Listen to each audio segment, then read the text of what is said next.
Hello बच्चों, let's read this question. The question says arrange the following compounds in decreasing order of reactivity in SN1 reaction. तो हमको SN1 reaction के reactivity के decreasing order में इसको लगाना है। तो हमारे पास में 4 कंपाउंड्स अवेलेबल है। पहला है PHCH2Cl, दूसरा कंपाउंड है हमारे पास में एक 7 मेंबर की रिंग, उस पर Cl लगा हुआ है। तीसरा कंपाउंड है एक 6 मेंबर की रिंग, उस पर एक ClCH3 लगा हुआ है। और हमारे पास में फोर्थ कंपाउंड है CH3 और CH2Cl। हमारे पास में 4 ऑप्शंस हैं ऑर्डर के। पहला ऑप्शन है हमारे पास में A greater than C greater than B greater than A। Second है हमारे पास में C greater than D greater than B greater than A। Third option है हमारे पास में A greater than B greater than C greater than D। Fourth option है हमारे पास में B greater than A greater than C greater than D। तो इस question को solve करने के लिए हम लोग एक बहुत ही सिंपल की कॉन्सेप्ट का यूज़ करेंगे। जैसा कि हम लोगों से पूछा है कि SN1 की रिएक्टिविटी में हमको इसको लगाना है, तो SN1 की जो रिएक्टिविटी होती है, SN1 का जो रिएक्टिविटी होता है, SN1 की रिएक्टिविटी डायरेक्टली प्रोपोर्शनल होती है कार्बोकैटाइन स्टेबिलिटी। Carbocation stability. अब मैं किस कार्बोकैटाइन की बात कर रहा हूँ? जैसे ही हम लोग इसको SN1 रिएक्शन इसमें कराएंगे तो जो आपका हेलोजन है वो निकलेगा। उस हेलोजन के निकलने के बाद में आपका एक कार्बोकैटाइन का फॉर्मेशन होगा। तो जितना ज़्यादा आपका कार्बोकैटाइन स्टेबल होगा उतनी ज़्यादा SN1 रिएक्शन की स्टेबिलिटी होगी। ठीक है, तो stable will be the carbocation, more will be the reactivity. ठीक है, तो SN1 की reactivity directly proportional to carbocation की स्टेबिलिटी। ठीक है, तो हम लोग एक ही करके सारे कंपाउंड्स में देखेंगे। तो पहला है हमारे पास में PHCH2Cl।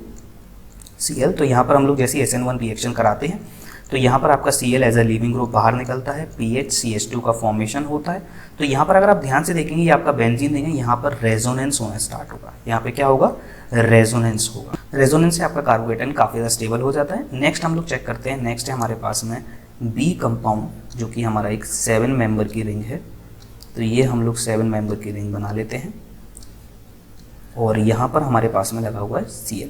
जैसे हम इस Cl को रिमूव करेंगे, ये हमारा Cl नेगेटिव जैसी बाहर होता है SN1 रिएक्शन में।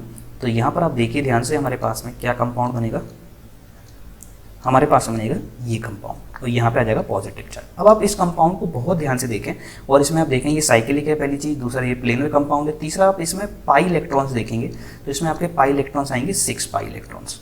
तो अगर इसमें 6 पाई इलेक्ट्रॉन आ रहे हैं इसका मतलब ये एक एरोमेटिक कंपाउंड हो जाएगा। ये क्या हो जाएगा? एक एरोमेटिक कंपाउंड। तो आप देख सकते हो ये जो पॉजिटिव चार्ज बनना है ये एक एरोमेटिक रिंग का हिस्सा है, इससे इसकी स्टेबिलिटी काफ़ी ज़्यादा हाई हो जाएगी। अभी मैं आपको एक तरीका और बताने वाला हूँ कि क्या ऑर्डर होता है, किसके कारण स्टेबिलिटी ज़्यादा होती है, किस कारण कम होती है। ठीक है, हम लोग पहले C वाला कंपाउंड भी देख लेते हैं। तो 6 मेंबर की रिंग है हमारे पास में और यहाँ पर हमारे पास में Cl लगा हुआ है और यहाँ पर हमारे पास में मिथाइल ग्रुप लगा हुआ है। तो यहाँ पर भी हम SN1 रिएक्शन कराते हैं तो हमारे पास में क्या आएगा कंपाउंड?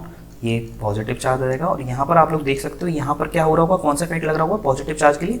यहाँ पर आप देखेंगे ये CH3 है, ये CH2 हाइड्रोजन यहाँ होंगे, है ना, और साथ ही साथ में ये 3 हाइड्रोजन यहाँ होंगे, तो ये CH3 वाला। तो यहाँ पर हाइपर कॉन्जुगेशन लग रहा होगा। क्या लग रहा होगा? हाइपर कॉन्जुगेशन विथ 2 और 2 4 और 3 हाइड्रोजन यहाँ पे, तो 7 अल्फा हाइड्रोजन के साथ में यहाँ पर हाइपर कॉन्जुगेशन हो रहा होगा। इंडक्टिव इफेक्ट तो हो ही रहा होगा। ठीक है, अब हम लोग देखते हैं D वाला। ठीक है, मैं यहाँ पे लिख देता हूँ प्लस हाइपर कॉन्जुगेशन, वैसे तो आई होप आप लोग समझ ही गए होंगे। नेक्स्ट है हमारे पास में CH3 और ये हमारे पास में है CH3 C CH3 एक बार और देख लेते हैं क्या कंपाउंड है, CH2Cl। तो ये हमारे पास में कंपाउंड है।